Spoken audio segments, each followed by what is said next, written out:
कहानी की शुरुआत एक घने और सुनसान जंगल से होती है, जहां मैडी अकेली एक लकड़ी के घर में रहती है। मैडी एक जानी मानी सस्पेंस नॉवेल राइटर है। बचपन में हुई एक गंभीर बीमारी की वजह से उसने अपनी सुनने और बोलने की क्षमता पूरी तरह खो दी थी, यानी वो गूंगी और बहरी थी। लेकिन इस कमी ने उसे कमजोर बनाने के बजाय और ज्यादा मजबूत बना दिया। उसकी बुद्धि और कल्पना शक्ति कमाल की हो गई थी।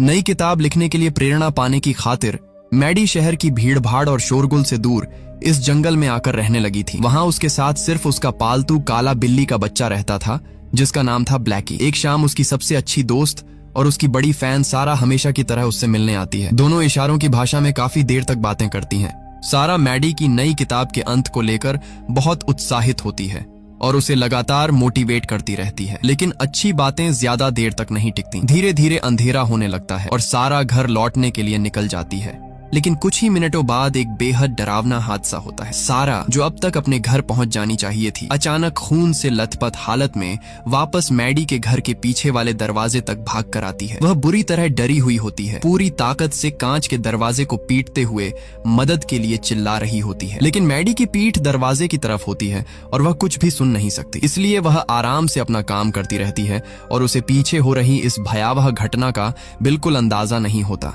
तभी अंधेरे से एक आदमी बाहर निकलता है। उसके चेहरे पर सफेद डरावना मास्क है और हाथ में एक बड़ा शिकारी चाकू। फिलहाल हम उसे सांग ब्याओ कहेंगे। वह बिना कुछ बोले सारा के बाल पकड़ लेता है और उसके पेट में बार बार चाकू घोंप देता है। कुछ ही सेकंड में सारा की दर्दनाक मौत हो जाती है। उसके बाद वह चाकू निकालकर दरवाजे के फ्रेम पर जोर से मारता है। जंगल की खामोशी में यह आवाज बहुत तेज गूंजती है, लेकिन घर के अंदर मौजूद मैडी को कुछ भी सुनाई नहीं देता। सारा को मारने के बाद वह आदमी वहां से जाने ही वाला था, लेकिन तभी उसकी नजर कांच के उस पार खड़ी मैडी पर पड़ती है। वह सोच में पड़ जाता है कि आखिर इतनी जोर जोर की आवाजों और हलचल के बावजूद इस लड़की ने पीछे मुड़कर देखा तक क्यों नहीं। अपने शक को पक्का करने के लिए वह खून से सना हुआ मुक्का कई बार कांच पर मारता है, लेकिन मैडी फिर भी कोई प्रतिक्रिया नहीं देती। अब उसे समझ आ जाता है कि मैडी सच में बाहरी है। यह जानकर उसके चेहरे पर एक खतरनाक और विकृत मुस्कान फैल जाती है। वह तुरंत घर के अंदर घुसने की कोशिश नहीं करता। पहले सारा की लाश को घसीटकर छिपा देता है और यहीं से शुरू होता है एक खौफनाक शिकार का खेल। इसके बाद मैडी वापस अपने कंप्यूटर के सामने बैठ जाती है और अपनी किताब का अंत लिखने में लग जाती है। तभी वह आदमी चुपचाप पीछे का खुला दरवाजा खोलकर घर के अंदर घुस आता है। वह बिना कोई आवाज किए मैडी के पीछे खड़ा हो जाता है। दोनों के बीच मुश्किल से आधा मीटर का फासला होता है। वह जानबूझकर अपने चाकू को धातु की कुर्सी से रगड़ता है ताकि तेज आवाज निकले, लेकिन मैडी को उसका कोई एहसास नहीं होता। उसी समय कंप्यूटर स्क्रीन पर उसकी बहन की वीडियो कॉल आ जाती है। कॉल देखते ही वह आदमी तुरंत कैमरे की नजर से बचकर एक कोने में छिप जाता है। इशारों की भाषा में बात करते हुए मैडी की बहन अचानक कुछ अजीब नोटिस करती है। उसे लगता है कि अभी अभी मैडी के पीछे कोई काली परछाई तेजी से गुजरी है। वह पूछती है, मैडी, तुम्हारे पीछे अभी कौन था?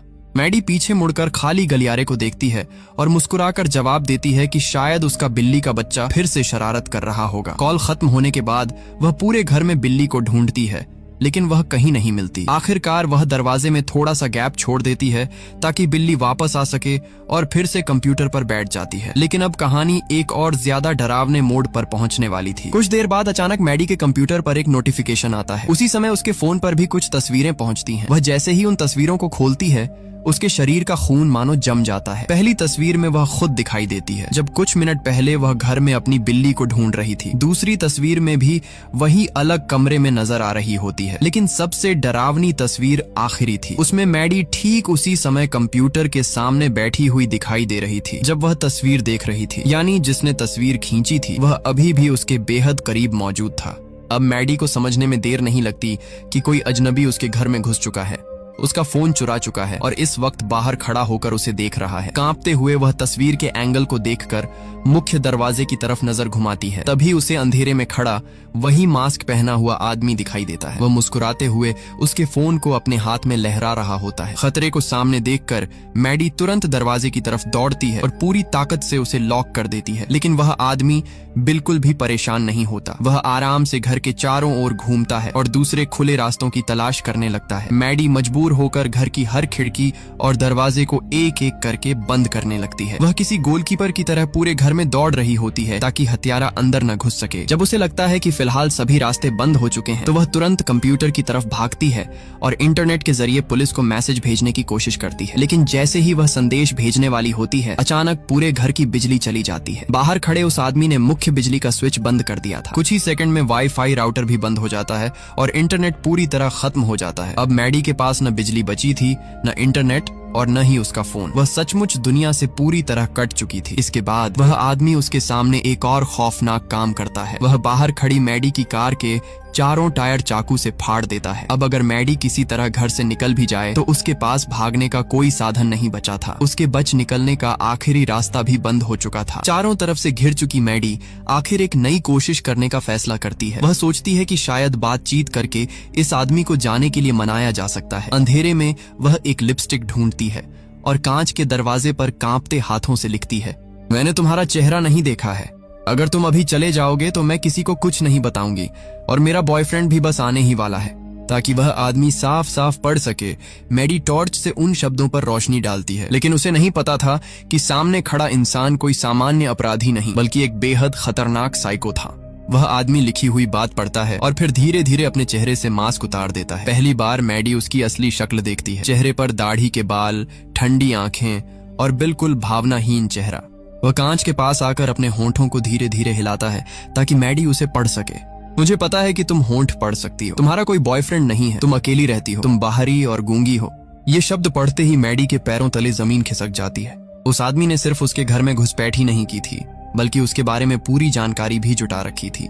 इतना कहकर वह अंधेरे जंगल में गायब हो जाता है। मैडी डर के मारे जमीन पर बैठ जाती है, लेकिन कुछ ही देर बाद खुद को संभाल लेती है। वह समझ चुकी थी कि अगर जिंदा रहना है तो उसे खुद ही लड़ना होगा। वह तुरंत रसोई में जाती है और जो भी चीज हथियार की तरह इस्तेमाल हो सकती थी, जैसे बड़ा चाकू और हथौड़ा, सब अपने साथ ले लेती है। फिर वह ऊपर वाले कमरे में भागती है, भारी अलमारी को दरवाजे के सामने लगाकर रास्ता बंद करती है और खुद कमरे के एक कोने में बैठकर हथियार कसकर पकड़ लेती है। तभी अचानक खिड़की पर जोर जोर से ठक ठक होने लगती है। मैडी डरते हुए खिड़की की तरफ देखती है और जो नजारा उसे दिखाई देता है उसे देखकर उसकी रूह कांप उठती है। खिड़की के बाहर उसकी दोस्त सारा खड़ी थी, लेकिन वह जिंदा नहीं थी। उसकी आंखें बाहर निकली हुई थीं और शरीर बिल्कुल निश्चल था। असल में अंधेरे में छिपा वह हत्यारा सारा की लाश को कठपुतली की तरह पकड़कर खिड़की पर मार रहा था। अपनी सबसे अच्छी दोस्त की लाश को इस तरह इस्तेमाल होते देखकर मैडी टूट जाती है। उसकी आंखों से आंसू बहने लगते हैं। लेकिन उसी दौरान उसे अचानक एक जरूरी बात याद आती है। जब सारा शाम को उसके घर आई थी तब उसका फोन उसकी जीन्स की पिछली जेब में था। अगर किसी तरह वह फोन मिल जाए तो शायद वह पुलिस को खबर कर सकती है। और यही सोचकर मैडी एक बेहद जोखिम भरी योजना बनाने का फैसला करती है। मैडी को एहसास हो जाता है कि सारा का फोन ही उसकी आखिरी उम्मीद है। वह तुरंत अपनी कार की चाबी निकालती है और उसमें मौजूद अलार्म बटन को बार बार दबाने लगती है। अगले ही पल कार का तेज अलार्म पूरे जंगल में गूंज उठता है। योजना काम कर जाती है। बाहर छिपा हुआ हत्यारा उस आवाज की तरफ ध्यान देने लगता है और कार की तरफ बढ़ जाता है। मैडी इसी मौके का इंतजार कर रही थी। वह धीरे से खिड़की खोलती है और बाहर झुककर सारा की लाश की जेबों में फोन ढूंढने लगती है। वह एक एक जेब टटोलती है, लेकिन उसे कुछ नहीं मिलता। तभी अचानक वह आदमी वापस लौट आता है। उसे समझ आ गया था कि मैडी ने उसे चाल से दूर भेजा था। गुस्से में वह खिड़की तक दौड़ता है और मैडी का हाथ पकड़ लेता है। अब दोनों के बीच खिड़की के पास जानलेवा संघर्ष शुरू हो जाता है। ताकत के मामले में मैडी उसका मुकाबला नहीं कर सकती थी। हत्यारा लगभग खिड़की तोड़कर अंदर घुसने ही वाला था, लेकिन मैडी हार नहीं मानती। वह पास रखा हथौड़ा उठाती है और पूरी ताकत से उसके हाथ पर दे मारती है। दर्द से वह आदमी जोर से चीख पड़ता है और तुरंत पकड़ छोड़ देता है। मैडी बिना एक सेकंड गंवाए खिड़की बंद करके लॉक कर देती है। हाथ में लगी चोट से तिलमिलाया हुआ हत्यारा गुस्से से पागल हो जाता है। वह अपने घाव पर पट्टी बांधते हुए जेब से सारा का फोन निकालता है और मैडी को दिखाकर उसका मजाक उड़ाता है। फिर वह सारा की बाली भी निकालकर हवा में लहराता है। तभी मैडी को समझ आता है कि वह पहले से ही उसकी योजना भांप चुका था। उसने जानबूझकर सारा का फोन अपने पास रख लिया था। अब पुलिस को बुलाने की उम्मीद भी खत्म हो चुकी थी, लेकिन मैडी अभी भी हार मानने वाली नहीं थी। कुछ देर बाद वह घर के सामने वाले हिस्से से चुपके से बाहर निकलती है और लकड़ी के बने फर्श के नीचे छिप जाती है। उसका इरादा था कि मौका मिलते ही वह जंगल पार करके सारा के घर पहुंचे और मदद मांगे। क्योंकि वह सुन नहीं सकती थी, इसलिए उसने अपना हाथ लकड़ी के फर्श पर रखा हुआ था ताकि कंपन महसूस करके हत्यारे की चाल समझ सके। कुछ देर बाद कंपन बंद हो जाते हैं मैडी को लगता है कि अब रास्ता साफ है। वह धीरे धीरे बाहर निकलती है और जंगल की तरफ बढ़ने लगती है, लेकिन तभी अचानक एक तेज चीज उसके सिर के पास से गुजरती है। एक भारी क्रॉसबो से छोड़ा गया तीर उसके सिर को छूता हुआ पीछे पेड़ में जा धंसता है। मैडी दंग रह जाती है। वह आदमी न जाने कहां से एक खतरनाक क्रॉसबो ले आया था और किसी शिकारी की तरह ऊंचाई पर खड़ा उसे निशाना बना रहा था। अब बाहर रहना मौत को बुलावा देने जैसा था। मैडी मजबूर होकर फिर से घर के अंदर लौट आती है। अब उसे समझ आ चुका था कि नीचे रहकर वह सिर्फ शिकार बन रही है, इसलिए वह एक नई योजना बनाती है। वह टॉर्च लेकर ऊपर छत वाले प्लेटफॉर्म पर चढ़ जाती है। वहां पहुंचकर जानबूझकर कुछ आवाज जैसी हरकत करती है और फिर टॉर्च को दूर झाड़ियों की तरफ फेंक देती है।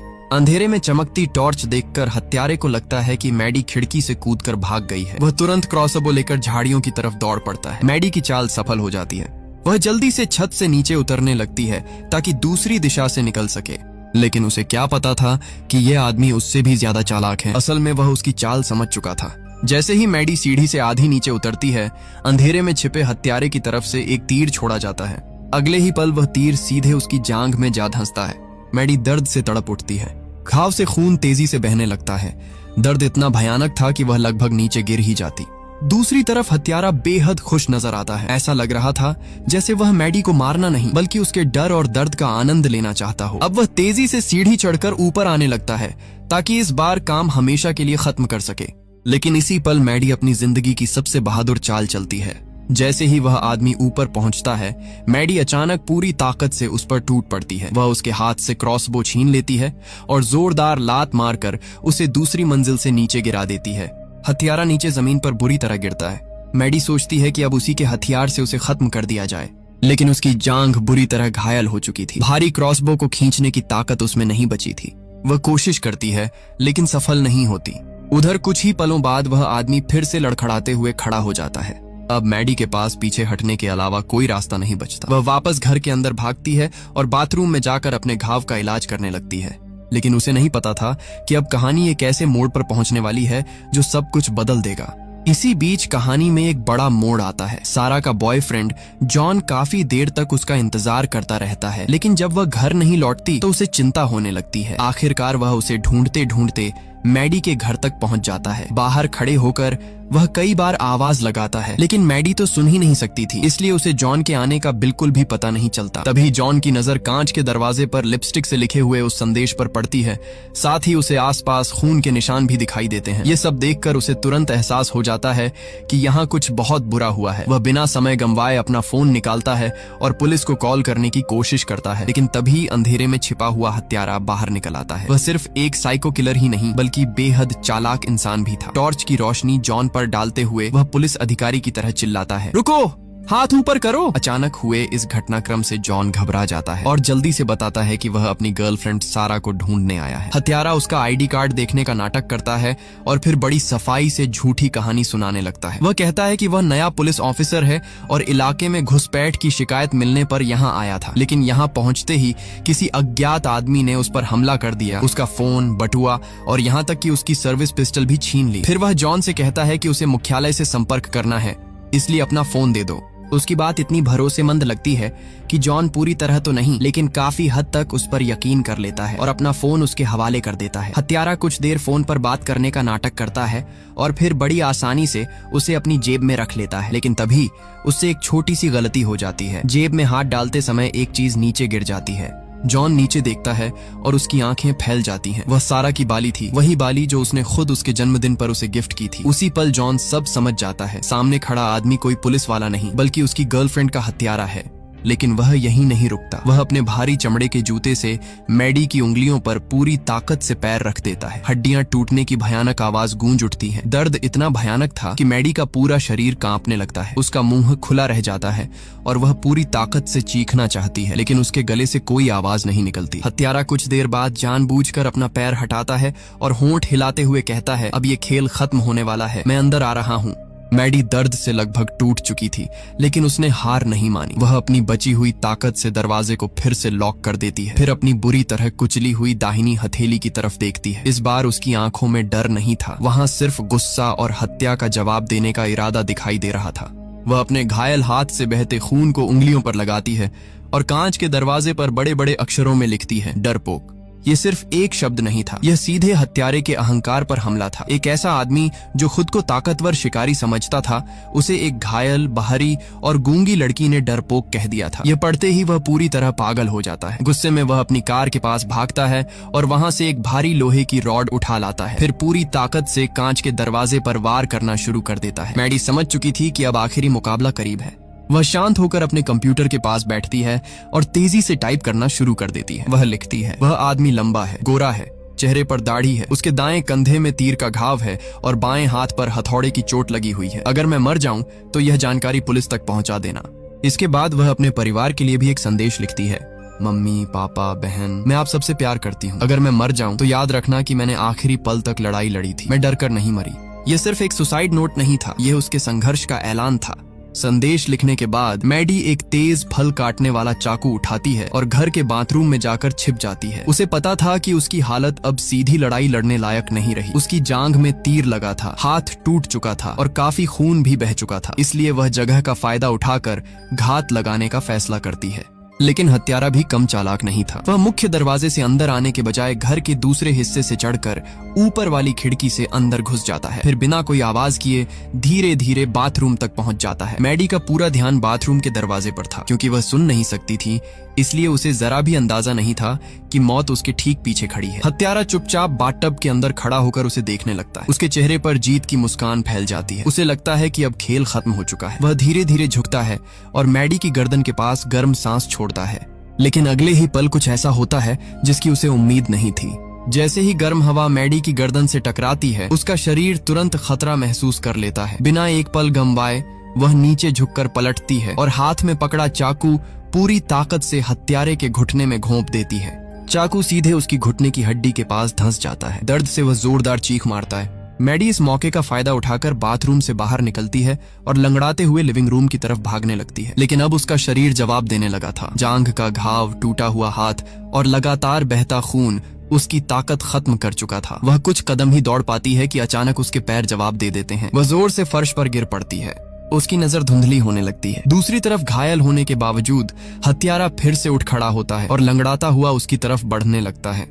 अब उसे लगता है कि आखिरकार वह इस लड़की को खत्म कर देगा। फर्श पर गिरी मैडी की हालत बेहद खराब हो चुकी थी। उसकी जांघ में तीर का गहरा घाव था, हाथ की उंगलियां बुरी तरह टूट चुकी थीं और लगातार खून बहने की वजह से उसका शरीर जवाब देता जा रहा था। उसकी आंखों के सामने सब कुछ धुंधला होने लगा था।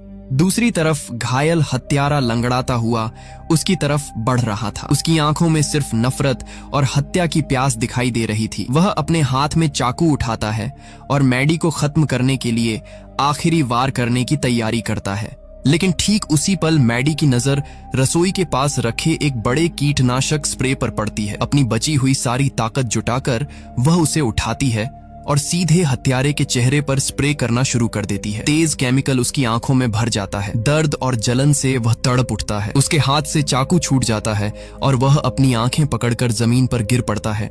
मैडी यहीं नहीं रुकती। वह तुरंत पास रखा एक हाई वॉल्यूम स्मोक अलार्म उठाती है और उसका टेस्ट बटन दबा देती है। अगले ही पल पूरे घर में बेहद तेज और कान फाड़ देने वाली आवाज गूंजने लगती है। अलार्म की आवाज इतनी तेज थी कि किसी भी सामान्य इंसान के कान सुन्न हो सकते थे। लेकिन यही वह पल था जब मैडी की सबसे बड़ी कमजोरी उसकी सबसे बड़ी ताकत बन गई। जो आवाज बाकी लोगों के लिए असहनीय थी, उसका उस पर कोई असर नहीं हो रहा था।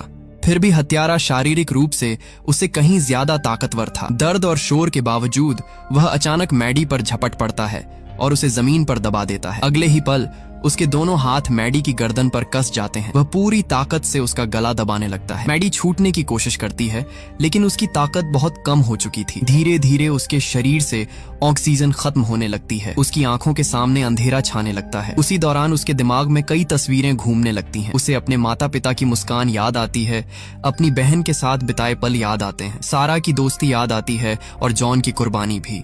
लेकिन मरने से ठीक पहले उसके अंदर जीने की आखिरी चाह फिर जाग उठती है। संघर्ष करते हुए उसकी उंगलियां किसी ठंडी धातु की चीज से टकराती हैं। वह एक मेटल का वाइन ओपनर था, जिसे शाम को वाइन की बोतल खोलने के लिए इस्तेमाल किया गया था। मैडी अपनी बची हुई सारी ताकत एक जगह इकट्ठा करती है। फिर बिना एक सेकंड गंवाए उस वाइन ओपनर को उठाकर सीधे हत्यारे की गर्दन में घोंप देती है। नुकीला धातु का हिस्सा उसकी गर्दन की मुख्य नस में धंस जाता है। अगले ही पल खून तेज दबाव के साथ बाहर निकलने लगता है। हत्यारे की आंखें फैल जाती हैं। उसे यकीन ही नहीं होता कि जिस लड़की को वह पूरी रात कमजोर समझता रहा वही उसकी मौत का कारण बनने वाली है। उसके हाथ धीरे धीरे मैडी की गर्दन से ढीले पड़ने लगते हैं। कुछ ही पलों बाद उसका शरीर पूरी तरह निढाल होकर जमीन पर गिर जाता है। आखिरकार वह साइको किलर जो लोगों को मारने में मजा लेता था, एक ऐसी लड़की के हाथों मारा जाता है जिसे वह सबसे कमजोर समझ रहा था। काफी देर तक मैडी वहीं पड़ी रहती है। फिर वह धीरे धीरे उठती है और हत्यारे की जेब से अपना फोन निकालती है। कांपते हाथों से वह 911 पर कॉल लगाती है। वह कुछ बोल नहीं सकती थी, इसलिए फोन पर कोई शब्द नहीं कहती, बस कॉल चालू छोड़ देती है ताकि दूसरी तरफ मौजूद लोग समझ सकें कि कुछ गंभीर हुआ है। इसके बाद वह अपने घायल शरीर को संभालते हुए धीरे धीरे उस डरावने लकड़ी के घर से बाहर निकलती है। उसके कपड़े खून से सने हुए थे, शरीर पर अनगिनत चोटें थीं और चलना भी मुश्किल हो रहा था। आखिरकार वह घर के बाहर बनी सीढ़ियों पर बैठ जाती है। उसके आसपास अब भी वही जंगल था, वही रात थी, वही खामोशी थी। लेकिन एक चीज बदल चुकी थी। अब उस खामोशी में डर नहीं था, अब वहां सिर्फ सुकून था। जिंदा बच जाने का सुकून, अपने लिए लड़ने का गर्व और यह एहसास कि चाहे हालात कितने भी बुरे क्यों ना हो, इंसान आखिरी सांस तक लड़ सकता है। फिल्म के अंत में यही संदेश सबसे ज्यादा असर छोड़ता है। जब दुनिया आपको कमजोर समझे, जब हर रास्ता बंद नजर आए और जब सामने सिर्फ अंधेरा दिखाई दे, तब भी हार मान लेना जरूरी नहीं होता। मैडी ने आखिरी पल तक लड़ाई लड़ी और इसी वजह से वह जिंदा बच पाई। यही वजह है कि यह फिल्म आज भी सबसे बेहतरीन सर्वाइवल थ्रिलर फिल्मों में गिनी जाती है।